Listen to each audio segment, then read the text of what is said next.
जैसा कि सब लोग जानते हैं, अभी मौजूदा हालात में वक्फ संशोधन बिल 2024 संसद में पेश कर दिया गया है। अब इस बिल पर विचार हो रहा है।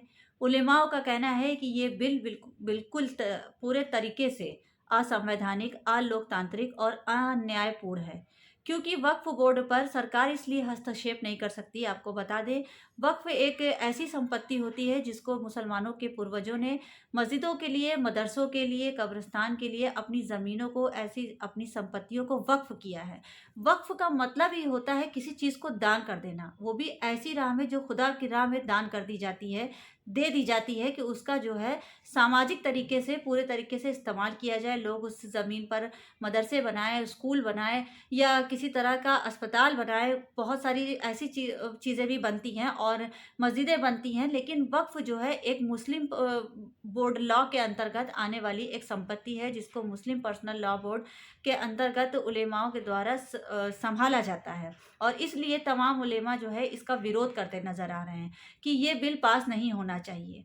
ये बिल अगर पास हो जाता है तो इसके बाद क्या होगा, हम आपको ये बताते हैं। इसमें सरकार पूरी तरह से हस्तक्षेप करेगी। इसमें गैर मुस्लिम महिलाएं और व्यक्ति को किसी का भी जो है इसमें हस्तक्षेप हो सकेगा, किसी को भी इसमें एंट्री कराई जा सकेगी।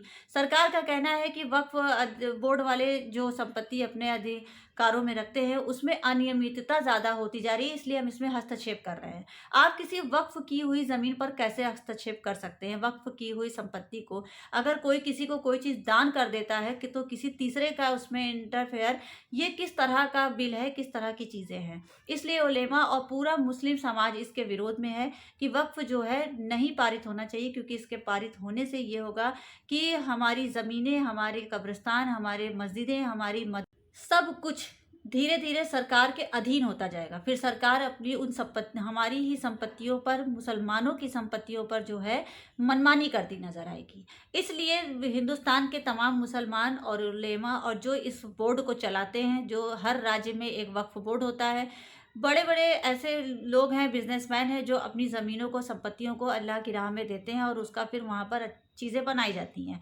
इसलिए तमाम मुसलमान ये चाहता है इस टाइम देश का कि ये बिल पास ना हो, क्योंकि ये अपनी खुद की पर्सनल संपत्ति है। और कहीं न कहीं आपको हम बता दें कि मुस्लिम पर्सनल लॉ बोर्ड जो 2024 का अधिनियम जो पास किया गया है संसद में, वो कहीं न कहीं संविधान के अनुच्छेद 26 का उल्लंघन भी करता है।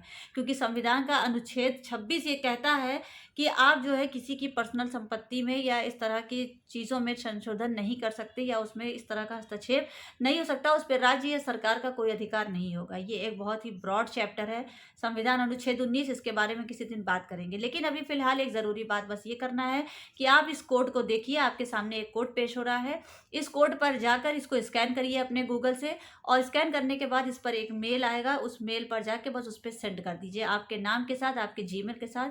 ये अगर सेंड हो जाता है तो आपका एक बोर्ड इस चीज़ के लिए पड़ जाएगा वोट कि आप इसमें जो है संशोधन नहीं चाहते हैं, वक्फ बोर्ड जैसे है उसको वैसे ही बना रहना चाहते हैं। अगर हिंदुस्तान के 10 करोड़ मुसलमान भी इसमें अपना वोट कर देते हैं तो ये बिल रुक जाएगा। इस पर पूरे खबर पर आपकी क्या राय है, कमेंट्स बॉक्स में ज़रूर बताइएगा।